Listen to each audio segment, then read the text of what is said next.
بسم اللہ الرحمن الرحیم۔ السلام علیکم ورحمۃ اللہ وبرکاتہ۔ امید ہے کہ آپ سب ایمان، صحت، عافیت اور برکت کے ساتھ ہوں گے۔ آج ہم سبق نمبر 36 کو پڑھیں گے، جس کا عنوان ہے مواضع الفصل۔ تو سب سے پہلے عبارت اور ترجمہ، اس کے بعد انشاءاللہ تفصیل پڑھیں گے۔ الثالث كون الجملة الثانية جوابا عن سوال نشأ من الجملة الأولى كقوله زعم العواذل أنني في غمرة صدقوا ولكن غمرتي لا تنجلي، كأنه قيل أصدقوا في زعمهم أم كذبوا فقال صدقوا، ويقال بين الجملتين شبه كمال الاتصال۔ الرابع أن تسبق جملة بجملتين يصح عطفها على إحداهما لوجود المناسبة وفي عطفها على الأخرى فساد فيترك العطف دفعا للوهم كقوله وتظن سلمى أنني أبغي بها بدلا أراها في الضلال تحيم، فجملة أراها يصح عطفها على تظن لكن يمنع من هذا توهم العطف على جملة أبغي بها فتكون الجملة الثالثة من مزونات سلمى مع أنه ليس مرادا، ويقال بين الجملتين في هذا الموضع شبه كمال الانقطاع۔ الخامس ألا يقصد تشريك الجملتين في الحكم لقيام مانع كقوله تعالى وإذا خلوا إلى شياطينهم قالوا إنا معكم إنما نحن مستهزئون، الله يستهزئ بهم، فجملة الله يستهزئ بهم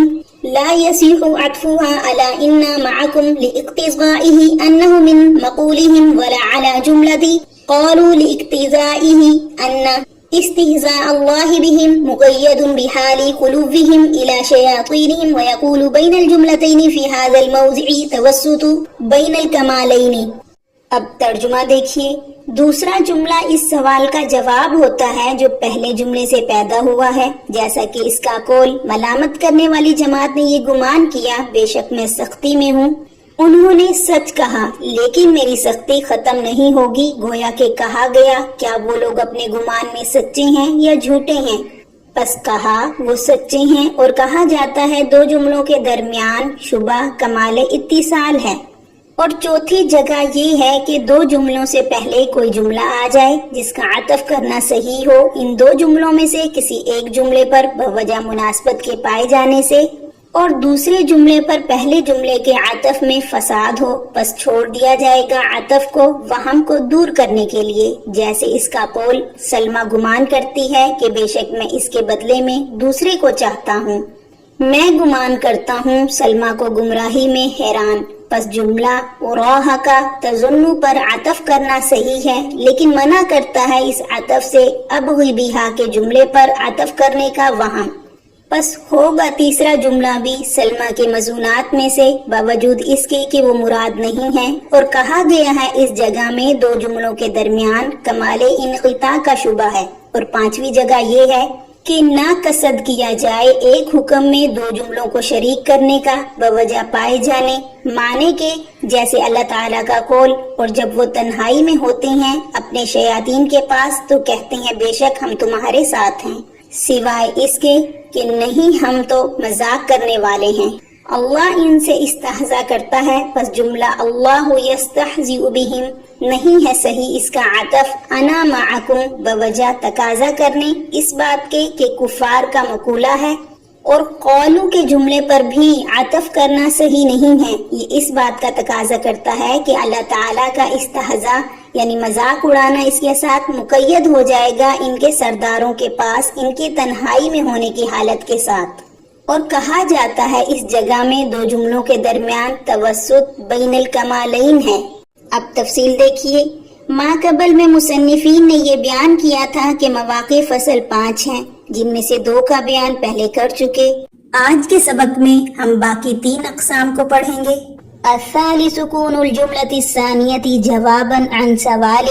تو یہاں سے فرمایا کہ تیسری جگہ جہاں دو جملوں کے درمیان فصل واجب ہے یہ ہے کہ دونوں جملوں کے درمیان شبہ کمال اتصال ہو، اور یہ اس طرح ہوگا کہ دوسرا جملہ اس سوال کا جواب ہو جو پہلے جملے سے سمجھا گیا ہے، جیسے کہ شاعر کا یہ شعر ہے، اس میں 2 جملے ہیں۔ پہلا جملہ زعم الاوازل اننی فی غمرۃ،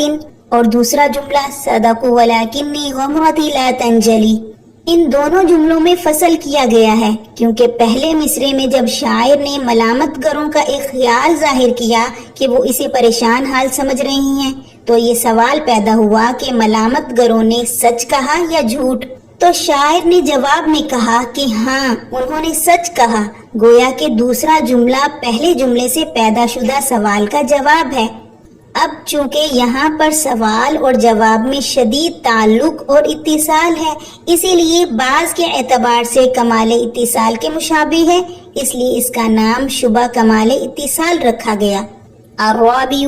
یہاں سے چوتھی صورت کو بیان کیا جا رہا ہے۔ چوتھی صورت یعنی دو جملوں کے درمیان فصل کی یہ ہے کہ دونوں جملوں کے درمیان شبہ کمال انقطاع ہو، اس طریقے پر کہ دونوں جملوں کے بعد کوئی ایسا جملہ ہو جس کا عطف کرنا ان دو جملوں میں سے کسی ایک پر صحیح ہو، لیکن عطف کرنے میں اس بات کا وہم ہو کہ ممکن ہے اس جملے کا کسی دوسرے جملے پر عطف ہو جائے جو کہ مقصود نہیں ہے۔ بس اس وہم کو دور کرنے کے لیے جملہ اولا یعنی پہلا جملہ اور ثانیہ یعنی دوسرا، اس کے درمیان عطف نہیں کیا جائے گا بلکہ فصل اور ترک واجب ہوگا، جیسے کہ بتظن سلمى اننی ابغی بها بدلا اراها فی الظلال تحیم۔ تو اس شعر میں تیسرے جملے اراها کا عطف پہلے جملے تظن پر درست ہے، اس لیے کہ دونوں جملوں میں معنوی مناسبت موجود ہے، اس طور پر کہ تظن کا مسند الیہ معشوقہ ہے اور اراها کا مسند الیہ عاشق ہے، تو گویا دونوں جملوں میں مناسبت تامہ موجود ہے، جس کا تقاضا یہ تھا کہ ایک کا دوسرے پر عطف کیا جائے، لیکن عطف نہیں کیا گیا، اس لیے کہ اگر عطف کے ساتھ وَأُرَاهَا کہہ دیا جاتا تو یہ وہم ہو سکتا تھا کہ اُرَاهَا کا عطف تظن پر نہیں بلکہ ابغی پر ہے، اور یہ وہم اس لیے ہو سکتا ہے کہ اُرَاهَا سے پہلے ابغی کا ہی جملہ ہے، اس قرب کی وجہ سے ذہن کا اس طرف منتقل ہونا ممکن ہے، تو ایسی صورت میں جملہ اُرَاهَا بھی سلمہ ہی کے مضمونات میں شامل ہو جائے گا، اور مطلب یہ ہو جائے گا کہ سلمہ یہ گمان کرتی ہے کہ اس کے مقابلے میں دوسرے کو چاہتا ہوں، اور وہ یہ بھی گمان کرتی ہے کہ میں اس کو گمراہی میں بھٹکتی ہوئی خیال کرتا ہوں۔ حالانکہ شاعر یہ کہنا چاہتا ہے کہ سلمہ جو یہ گمان کرتی ہے کہ میں اس کے مقابلے میں دوسرے کو چاہتا ہوں، اس کی اس گمان کے سلسلے میں میرا اپنا یہ خیال ہے کہ وہ گمراہی میں بھٹک رہی ہے، بس اس خلاف مقصود کے وہم کو دور کرنے کے لیے عطف ترک کر دیا گیا اور اُرَاهَا بغیر عطف کے کہا گیا، تو اس صورت کو شبہ کمال انقطاع اس لیے کہتے ہیں کہ یہ معنی عطف پر مشتمل ہے، تو معنی عطف کی وجہ سے انقطاع پایا گیا، مگر وہ معنی چونکہ ذاتی نہیں ہے اس لیے کمال انقطاع نہیں قرار دیا گیا بلکہ شبہ کمال انقطاع نام رکھا گیا۔ اب جن 5 صورتوں میں فصل اور ترک عطف واجب ہے، اس میں سے 4 صورتوں کا بیان تو ہو چکا، اب الخامس اللہ یقصد تشریک الجملتین، تو یہاں سے 5ویں صورت کو بیان کیا جا رہا ہے کہ جب دو جملوں کے درمیان توسط بین الکمالین ہو تب بھی فصل واجب ہے۔ توسط بین الکمالین کے پائے جانے کی صورت اس طور پر ہوگی کہ دو جملوں کے درمیان مناسبت اور ربط تو ہو مگر کسی معنی کی وجہ سے دونوں جملوں کو کسی ایک حکم میں شامل کرنے کا قصد نہ کیا جائے، اس خدشے سے کہ اگر شامل کر لیا گیا یعنی ایک جملے کا دوسرے پر عطف کر دیا گیا تو معنی میں خلل پیدا ہو جائے گا، جیسے کہ وَإِذَا خَلَوْا إِلَى شَيَاطِينِهِمْ قَالُوا إِنَّا مَعَكُمْ إِنَّمَا نَحْنُ مُسْتَهْزِئُونَ، اور جب یہ منافقین تنہا ہوتے ہیں تو اپنے شیاطینوں کے پاس تو کہتے ہیں کہ بے شک ہم تمہارے ساتھ ہیں، ہم تو مذاق کیا کرتے ہیں، اللہ تعالیٰ ہی ان سے استہزا کر رہی ہیں، مذاق کر رہی ہیں۔ تو اس آیت میں اللہ یستہزئ بہم کا عطف انا معکم پر صحیح نہیں ہے، کیونکہ عطف کرنے کی صورت میں جملہ اللہ یستہزئ بہم منافقین کا مقولہ بن جائے گا، حالانکہ یہ اللہ تعالیٰ کا قول ہے۔ اسی طریقے سے قالو کے اوپر بھی عطف کرنا صحیح نہیں ہے، اس لیے کہ قولو پر عطف کرنے کی صورت میں اللہ تعالیٰ کا منافقین کے ساتھ مذاق کرنا اس وقت کے ساتھ خاص ہو جائے گا جب منافقین کے سرداروں کے ساتھ تنہائی میں ہوتے ہیں، حالانکہ یہ مذاق کرنا عام ہے، کسی وقت متعین کے ساتھ مقید نہیں ہے۔ سبق سے متعلق کچھ سوالات ہیں، وہ نوٹ فرما لیجئے۔ سوال نمبر 1، وصل کی تعریف کریں اور اس کے کلمات بتائیں۔ سوال نمبر 2، وصل کے مواقع کتنے ہیں اور کون کون سے ہیں، وضاحت کیجئے۔ سوال نمبر 3، فصل کی تعریف کریں۔